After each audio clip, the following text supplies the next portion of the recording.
그래서 대책 없는데 왜 대출을 막았느냐는 말이 나오는 겁니다.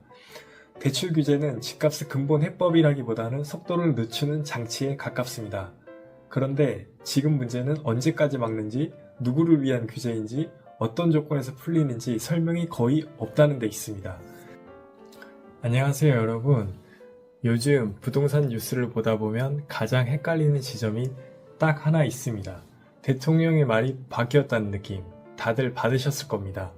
예전에는 이번 대책은 맛배기다, 아직 카드가 더 있다는 톤이었는데 최근에는 수도권 집값은 구조적 요인이라 해결이 어렵다는 말이 사실상 대책이 없다처럼 들렸다는 점입니다.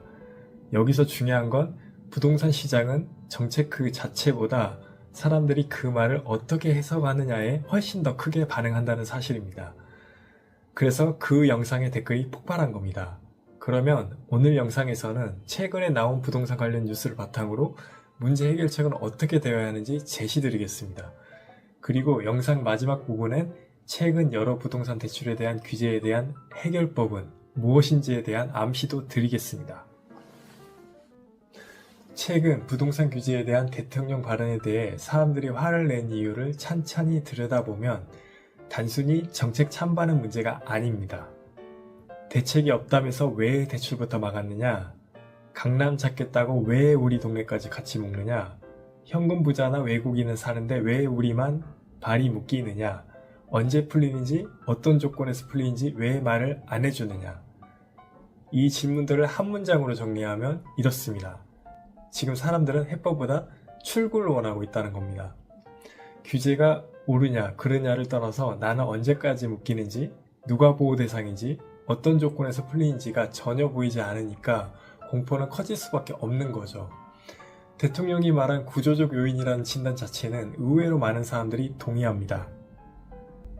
서울은 땅이 제한되어 있고 수도권으로 사람은 계속 몰리고 이건 규제 몇 개로 해결된 문제가 아니라는 것. 이 자체가 틀린 말은 아닙니다. 문제는 그 다음부터입니다.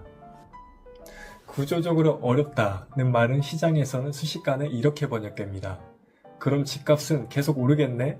예전에 나왔던 맛배기다, 더 있다는 말은 공포를 주긴 했어도 적어도 정부가 브레이크를 잡고 있다는 신호로 읽혔습니다. 반면 어렵다는 말은 순식간에 이제 손 놓은 거 아니냐는 시그널이 되어버립니다. 그래서 대책 없는데 왜 대출을 막았느냐는 말이 나오는 겁니다. 대출 규제는 집값의 근본 해법이라기보다는 속도를 늦추는 장치에 가깝습니다. 그런데 지금 문제는 언제까지 막는지, 누구를 위한 규제인지, 어떤 조건에서 풀리는지 설명이 거의 없다는 데 있습니다. 그 다음으로 가장 억울함이 터진 곳이 바로 노도강 같은 서울 외곽 지역입니다. 강남 같은 상급지를 찾겠다고 한 규제가 권역 단위, 구 단위로 들어오면 같은 권역이나 구 안에서도 사정이 전혀 다른 동네들이 같이 규제를 맞는 구조가 됩니다. 우리 동네는 오른쪽도 없는데 왜 우리가 맞느냐? 이 말이 반복되는 이유입니다. 이건 이념의 문제가 아니라 정책의 존재한 문제입니다. 여기에 불신을 더 키운 게 현금 부자, 외국인만 산다는 인식입니다. 사실 여부를 떠나서 이 인식 자체가 시장 심리에 미치는 영향은 굉장히 큽니다. 대출 규제는 실수요자에게 즉각적인 타격이 오고 현금이 많은 사람일수록 상대적으로 영향이 적으니 규제는 서민용이라는 감정이 생길 수밖에 없습니다. 이런 상황에서 필요한 건 거대한 담론이나 구호가 아닙니다. 아주 구체적인 몇 가지입니다. 첫째, 규제를 하더라도 누구를 겨냥했고 누구를 보호하는지 문장으로 명확히 못 박아야 합니다. 투기 수요를 잡겠다는 취지라면 무주택 실수요자나 1주택 갈아타기까지 같이 묶어서는 정책 신뢰가 유지될 수 없겠죠. 둘째, 규제에는 반드시 출구 조건이 있어야 합니다. 사람들이 가장 불안해하는 건 언제 풀리냐보다 풀릴 조건 자체가 없어 보이는 상태입니다. 가격, 거래량, 전월세 지표 같은 기준을 공개해야 하고 이 조건이 충족되면 단계적으로 완화한다는 로드맵이 필요합니다. 셋째, 공급은 말이 아니라 달력으로 보여져야 합니다.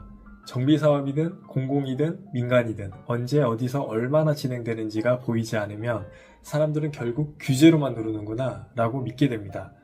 넷째, 전월세에서 특히 월세 문제는 따로 다뤄야 합니다. 전세는 잠잠해 보여도 월세는 생활비에 바로 꽂힙니다. 이걸 투기 프레임으로만 보면 정책은 더 꼬이게 됩니다. 결국 오늘의 결론은 이겁니다. 수도권 집값이 구조적 문제라는 진단이 맞더라도 그래서 더더욱 필요한 건 대책이 없다는 말이 아니라 대책의 우선순위, 적용 대상, 예외, 그리고 출구입니다. 정책보다 중요한 건 지금 이 시장에서 사람들이 앞을 예측할 수 있느냐입니다. 여러분 어떻게 보십니까? 어렵다는 말이 솔직한 고백으로 들리시나요?